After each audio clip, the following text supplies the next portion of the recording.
Assalamualaikum warahmatullahi wabarakatuh. Halo semuanya, perkenalkan nama saya Ariska Puji Rahayu dengan NIM V0723012.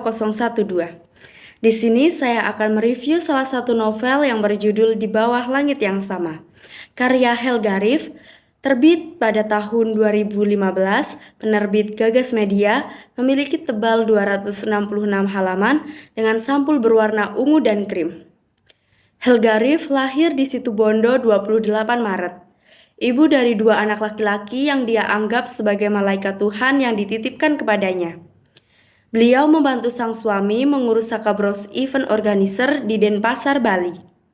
Helga Riff penyuka warna ungu dan segala sesuatu yang berbau senapan, hingga tidak ingin melepaskan impian untuk menjadi atlet menembak dan kelak bisa membela nama Indonesia. Memiliki obsesi bertemu Leonardo DiCaprio dan keliling dunia. Beliau berharap bisa terus berkarya hingga usia menutup matanya. Di Bawah Langit yang Sama adalah novel ke-6 yang dia tulis setelah Gara-gara Iriana Jadi Arini pada tahun 1997, Menemukanmu pada tahun 2011, Kepingan Cinta Lalu pada tahun 2012, Melepaskanmu pada tahun 2012, dan First Love pada tahun 2014. Di Bawah Langit yang Sama adalah sebuah karya tulis yang berbentuk novel yang memiliki genre fiksi.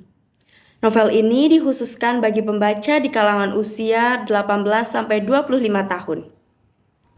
Novel ini bercerita tentang keresahan hati seorang gadis Bali bernama Indira. Terlahir dari keluarga dengan kasta kesatria, kasta tertinggi kedua setelah kasta Brahmana.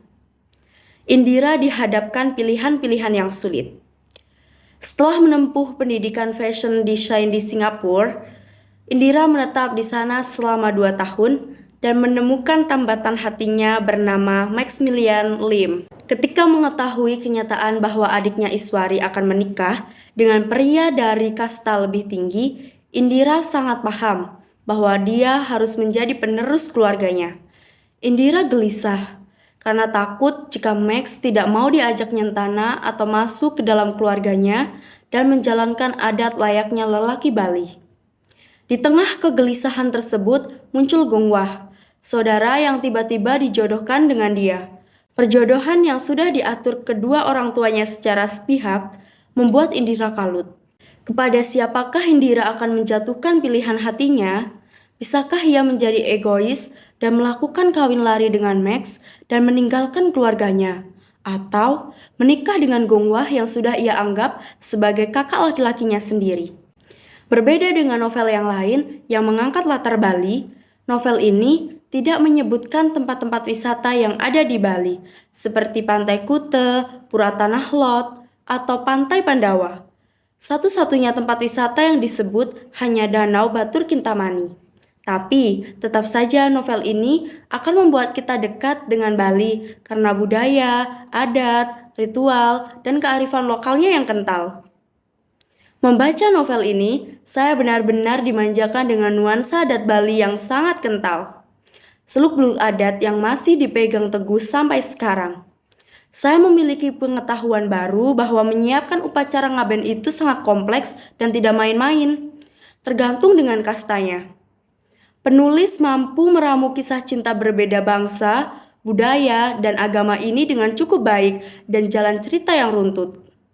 Tidak terkesan memaksa, membuat pembaca ikut terombang-ambing dengan kegalauan tokoh utamanya. Bahasa dan diksinya pun cukup rapi dan enak dibaca. Narasi dan deskripsinya cukup kuat, terutama bagi yang pernah berkunjung ke Bali. Rasanya, saya seperti dilempar ke lokasi di mana Indira berada.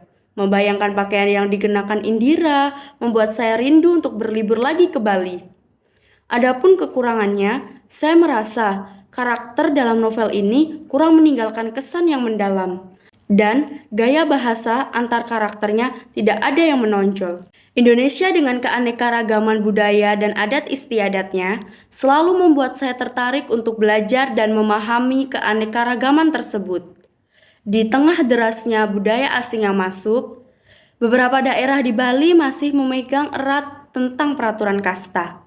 sehingga membuat wanita Bali seringkali dihadapkan dengan pilihan-pilihan yang sulit. Secara keseluruhan, saya suka dengan buku ini. Unsur budayanya yang kental memberi saya pengetahuan baru soal adat umat Hindu di Bali. Sekian video dari saya. Assalamualaikum warahmatullahi wabarakatuh.